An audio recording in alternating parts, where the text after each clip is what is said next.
یعنی ایصال آپ کریں گے تو ایسے کے ہاتھ سے کریں گے کہ جس پر بھروسہ ہو کہ وہاں تک پہنچائے گا، جن کا کوئی ایسا جانے والا وہاں تک ہے ہی نہیں، جن کا راستہ ہی الگ ہے، وہ ایصال کیا کریں گے؟ ایک صلوات بھیجے بر محمد والے محمد۔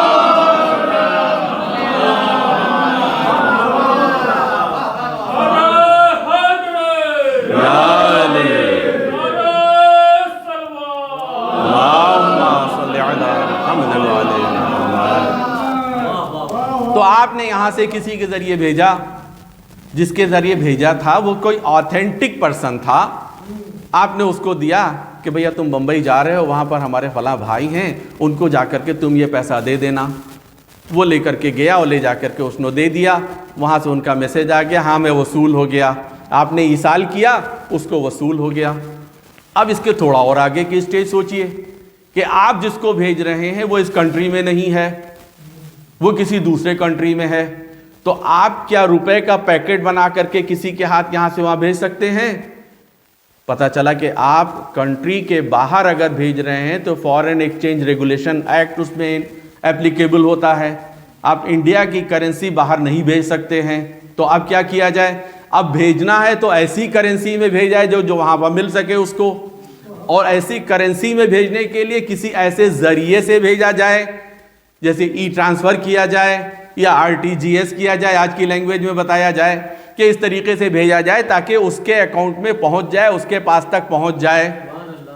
جب تک یہ دوری آپ کے پہنچ میں ہے تب تک تو آپ وہاں بھیج دیں گے۔ اگر اس کے اور آگے کی منزل آ گئی کہ اب وہ کسی ایسے کنٹری میں بھی نہیں ہے جہاں یہاں کی کرنسی چلتی ہو، وہ ایسے کنٹری میں ہے جہاں یہاں کی کرنسی نہیں چلتی ہے، تو اب کیسے وہاں پر بھیجا جائے؟ تو آپ کہیں گے بھیا وہاں بھیجنے کے لیے ضروری ہے ایک ہی آتھینٹک سورس ہے کہ اہل بیت کے ذریعے سے بھیجا جائے، ان کا نیٹ ورک یہاں بھی چلتا ہے وہاں بھی چلتا ہے، ان کے ذمے کریں گے تو وہاں مرحومین کو اس کا ثواب مل جائے گا۔ ایک اور صلوات بھیجے بر محمد والے۔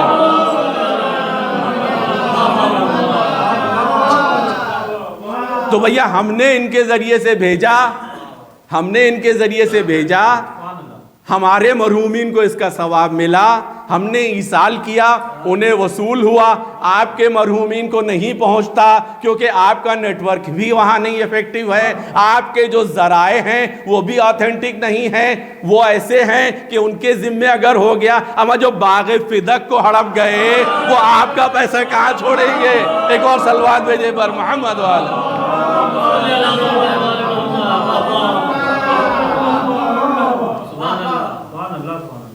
کچھ بھی نہیں چھوڑنے والے، تو ایسوں کے ذمے آپ خود بھی نہیں کرنا چاہتے، اس لیے آپ کو یہ مایوسی ہے کہ بھائی ایصال ثواب کرنے سے کوئی فائدہ نہیں ہے، مردے کے پاس کچھ پہنچتا نہیں ہے۔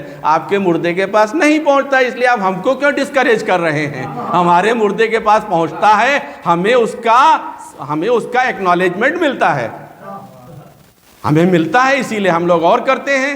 اس لیے ہم لوگ صرف یہ ایصال ثواب کے لیے مجلس ہی نہیں کرتے ہیں، ایصال ثواب کے لیے بہت سے کام کرتے ہیں، بہت سے کام ہیں ایصال ثواب کے لیے۔ بہرحال اب اتنا تفصیل میں جانے کا موقع نہیں ہے، تو بس اتنا کہ ایصال ثواب کا مفہوم کیا ہے۔ ہم ایصال کرتے ہیں، اس کو وصول ہوتا ہے، یعنی ہم یہاں سے سینڈ کرتے ہیں، اس کو ریسیو ہوتا ہے۔ بیچ کا اگر میڈیم آپ کا صحیح ہے، جس میڈیم کے ذریعے آپ بھیج رہے ہیں، اگر یہ میڈیم صحیح ہے تو ضرور اس کو ملے گا، اور اگر میڈیم ہی آپ کا غلط ہے تو اس کو کچھ بھی نہیں ملے گا۔ ہم صحیح میڈیم سے بھیجتے ہیں، اسی لیے جو ہم لوگ سورہ فاتحہ بھی پڑھتے ہیں، تو دیکھیں سورہ فاتحہ پڑھنے کا بڑا ثواب ہے۔ آپ نے سورہ الحمد پڑھا، آپ نے سورہ قل هو اللہ پڑھا، بہت ثواب ہے ان سوروں کی تلاوت کا۔ اب اس کو ہم نے بھیجا یہاں سے بھیجنے کے لیے اگر آپ مثال کے طور کے اوپر کوئی بھی چیز یہاں سے آپ چاہتے ہیں کہ کسی بچے کو آپ نے دیا کہ بیٹا یہ 1 کلو گلاب جامن ہے، تم ذرا لے کر کے چلے آؤ، جا کر کے ہمارے فلاں دوست کو دے کر کے چلے آؤ۔ اس نے لیا، وہ ڈبہ لیا اور لے کر کے سائیکل کے اوپر آگے لٹکا دیا۔ جب وہ وہاں لے کر کے پہنچا تو پتہ چلا شیرہ تو اس کا سب راستے میں بہہ گیا۔ اب جب وہاں پہنچی تو گلاب جامن سوکھی پہنچی۔ انہوں نے کہا ہاں آپ نے کیا بھیجا؟ انہوں نے کہا ہم نے تو یہ بھیجا تھا۔ ارے کیا ہوا تھا؟ وہ تو بالکل سوکھی ملی۔ کیا خرابی ہو گئی؟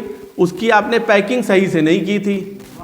پیکنگ اگر صحیح سے کر دیتے تو وہ صحیح سے پہنچ جاتی. پیکنگ غلط تھی اس لیے اس کے پاس نہیں پہنچی. اسی لیے ہم لوگ جو ایصال ثواب کرتے ہیں، یہ سورے جو بیچتے ہیں، اس کی بھی پیکنگ اس طرح سے کرتے ہیں کہ ادھر بھی صلوات ہے، ادھر بھی صلوات ہے. اب یہ صلوات تو وہاں پہنچے گی ہی پہنچے گی، اور اس کے ساتھ انٹرنل جو میٹیریل ہے یہ بھی ٹوٹل ڈیلیور ہو جاتا ہے. ایک اور صلوات بھیجے بر محمد والا.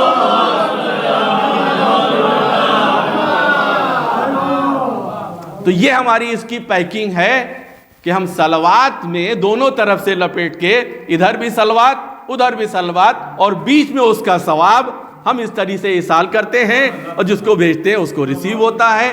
یہ ہے پراپر آتھینٹک طریقہ.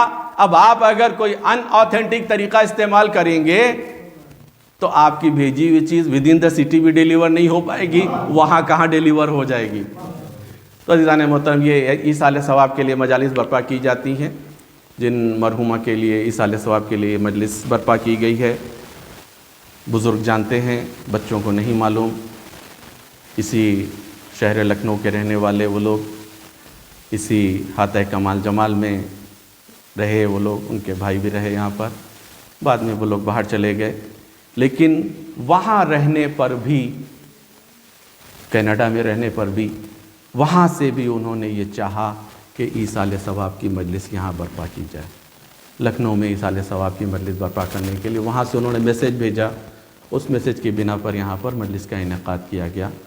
اللہ مرحوم کے اور ان کے خانوادے کے تمام مرحومین کے درجات بلند کرے، اور ان کو جوار معصومین میں جگہ عنایت فرمائے.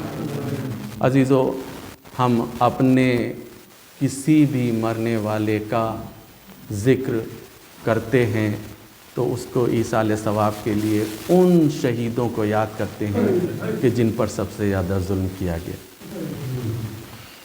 عزیزان محترم، ابھی آپ نے جیسا کہ مجلس سے قبل اشعار میں آپ نے سنا کہ یہ مہینہ جو گزرا ہے یہ جناب سیدہ سے منسوب، جس مہینے میں جناب سیدہ کی ولادت بھی اور شہادت بھی دونوں.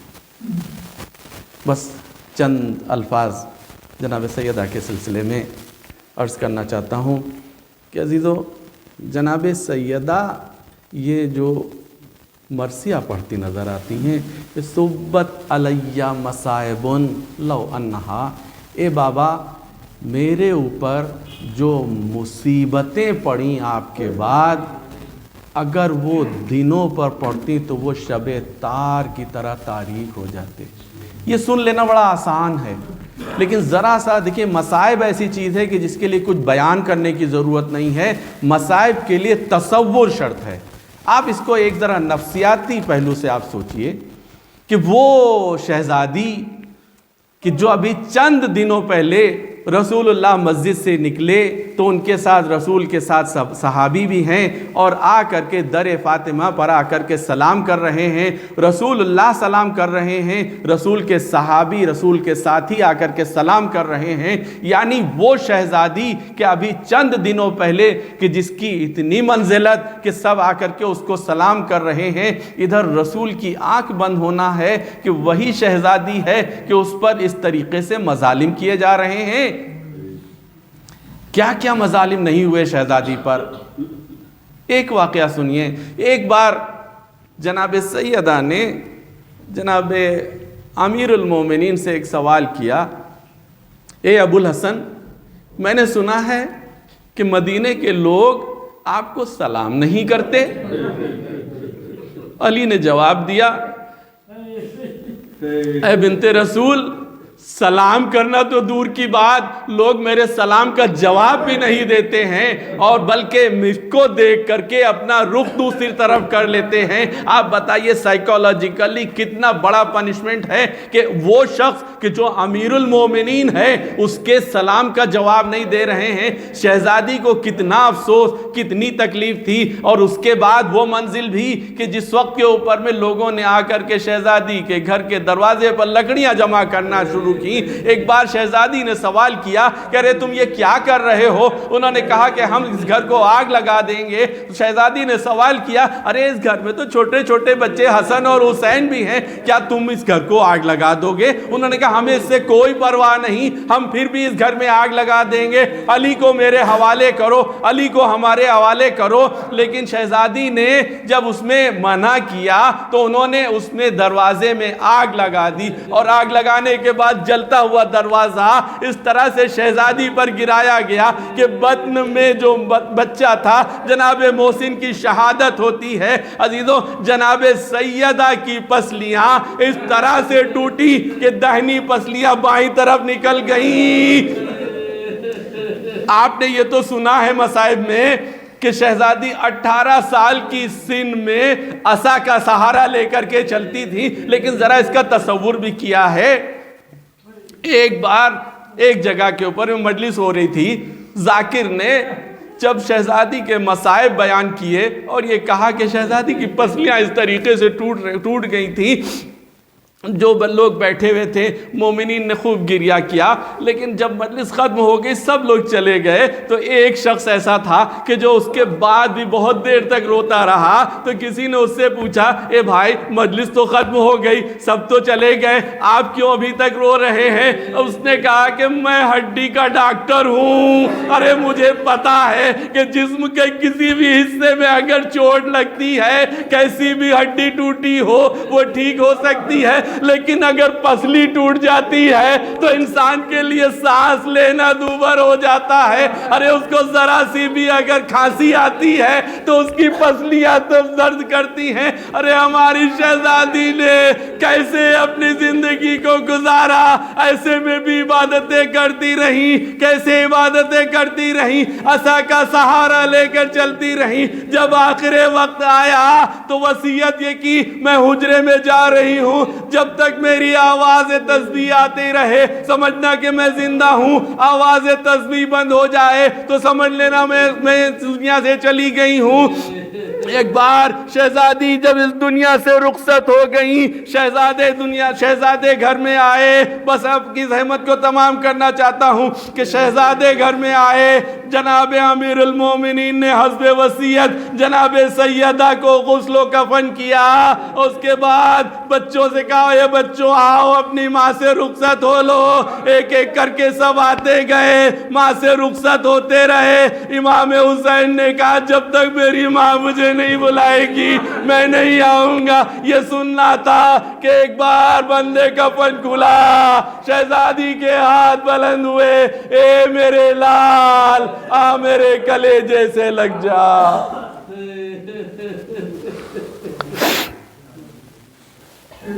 وَسَيَعْلَمُ الَّذِينَ ظَلَمُوا أَيَّ مُنْقَلِبٍ يَنْقَلِبُونَ إِنَّا لِلَّهِ وَإِنَّا إِلَيْهِ رَاجِعُونَ.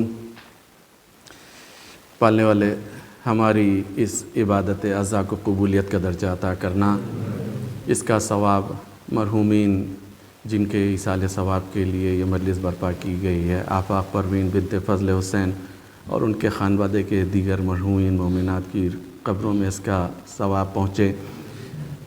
حاضرین میں جو پریشان حال ہیں ان کی پریشانیوں کو دور کر دے, جو بیمار ہیں انہیں شفاء کاملہ عطا کر دے, جو قرض دار ہیں سب کو قرضے سے سبکدوش کر دے, جو بے روزگار ہیں سب کو اچھے سے اچھا روزگار فراہم کر دے. دعاؤں میں دعا یہ ہے کہ امام زمانہ کے ظہور میں تعجیل کرنا اور ہمیں ان کے اعوان و انصار میں شمار کرنا. آپ حضرات سے گزارش ہے کہ ایک مرتبہ سورہ الحمد اور 3 مرتبہ سورہ قل هو اللہ کی تلاوت کر کے مرحومہ آفاق پروین بنت فضل حسین اور ان کے خانوادے کے دیگر مرحومین کی روح کو ایصال ثواب کریں. بسم اللہ الرحمن الرحیم.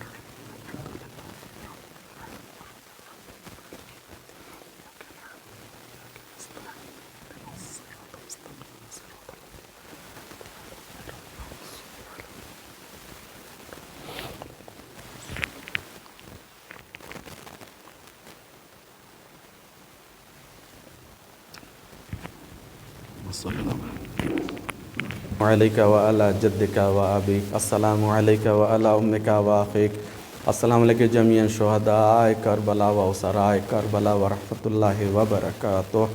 السلام علیکم یا غریب الغرباء، السلام علیکم یا معین الضعفاء والفقراء، السلام علیکم یا شمس الشموس، السلام علیکم یا انیس النفوس، السلام علیکم ایھا المدفون بعرض طوس، السلام علیکم یا مغیث الشیعۃ والزوار فی یوم الجزا، السلام علیکم یا سلطان العرب والعجم، السلام علیکم یا ابا الحسن یا علی ابن موسیٰ الرضا، روحی و جسم لک الفدا ورحمۃ اللہ وبرکاتہ، السلام علیکم مولانا یا صاحب العصر والزمان، الامان الامان الامان من فتنة الزمان، السلام علیکم یا خلیفۃ الرحمن، السلام علیکم یا شریک القرآن، السلام علیکم یا مظہر الایمان، السلام علیکم یا امام الانس والجان، السلام علیکم یا امام زماننا ھذا، عجل اللہ تعالی فرجک وسہل اللہ تعالی مخرجک وظہورک وجعلنا من انصارک واعوانک، السلام علیکم ورحمۃ اللہ وبرکاتہ۔